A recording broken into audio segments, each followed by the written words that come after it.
And this started out as an experiment, so that's why I didn't videotape the flowers I've already stamped, because I was actually just having a bit of a trial run. And then I thought I'd use it anyway. The stamping is not perfect. You can see on some of my leaves there that my little cross stitches are not perfectly aligned, but do you know what? It looks good anyway. This is one of those stamp sets that really, it turns out beautifully, even if you are a little bit, you know, misaligned with your placement. So don't stress about that. Beautiful coloured inks and these sweet little cross-stitched roses, and you'll have yourself a gorgeous card.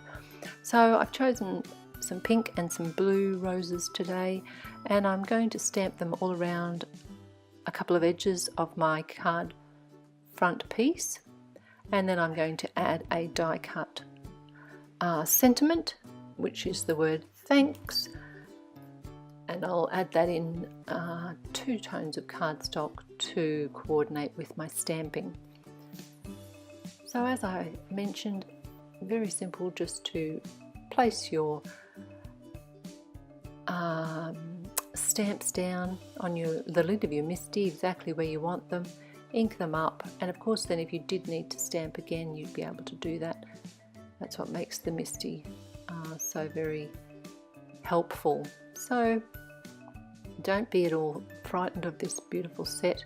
It's not hard to line up. I certainly got better and better as I stamped more and more roses.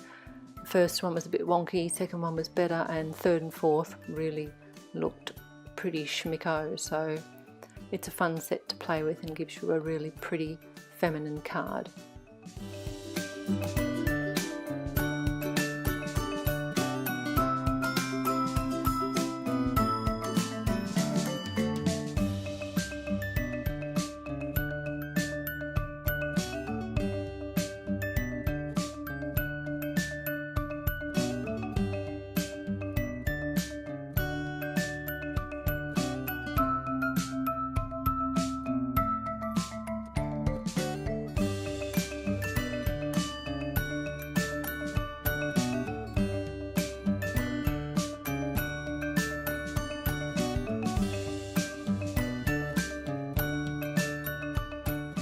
There's a tiny little stamp in the set with just 4 little cross stitches, so I'm just adding that now with a bright yellow ink just for a little bit of detail.